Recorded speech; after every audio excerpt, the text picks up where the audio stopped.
Bonjour Benjamin Barberou, vous êtes le directeur général d'Europlastic. Est-ce que vous pouvez déjà nous présenter un petit peu votre entreprise? Bonjour, oui, je suis président directeur général d'Europlastic et Europlastic est une entreprise spécialisée dans la fabrication d'emballages alimentaires en plastique. On fait ce métier-là depuis maintenant 54 ans.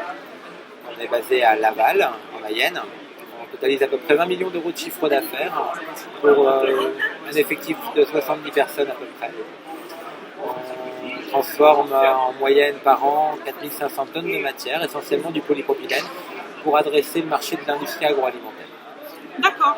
Et justement, en tant que directeur, quels sont les axes d'innovation ou de développement que vous souhaiteriez mettre en place pour les années à venir?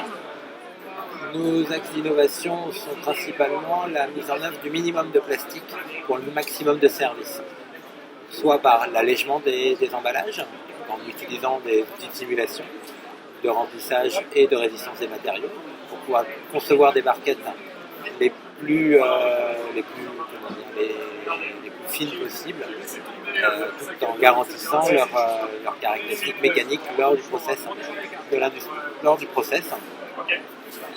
C'est aussi des fonctions dans les emballages, donc, par exemple des innovations qu'ont eu des trophées ces dernières années mettent en œuvre moins de plastique en enlevant un composant. Plutôt que d'avoir un pot et un couvercle, on a réussi à breveter un système qui nous permet d'avoir un seul pot, mais pour autant une refermeture équivalente au couvercle. Donc, les axes d'innovation sont plutôt cela, c'est de réussir à mettre le minimum de plastique pour le maximum de services. D'accord.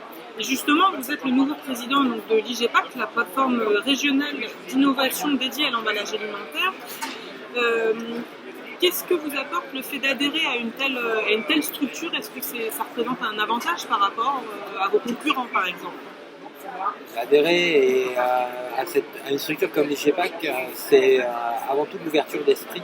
Et ça, par rapport aux concurrents, ça peut être une avance particulière, pour autant qu'ils ne le fassent pas eux-mêmes. Mais l'IGEPAC, c'est avant tout le moyen d'échanger, de confronter ses points de vue et d'avancer sur des thématiques qui n'ont pas forcément de support dans notre profession au jour d'aujourd'hui. Donc de réussir à mettre en place des processus qui vont compléter ou venir confirmer de l'expérimental de notre métier pour pouvoir en faire des choses plus concrètes et plus pérennes. D'accord, très bien. Est-ce que vous avez quelque chose que vous souhaiteriez rajouter Une longue vie à l'IGEPAC et à PAC Enseigne. Écoutez, merci beaucoup en tout cas de votre participation. Passez une bonne journée. Merci beaucoup. Bientôt. Au revoir.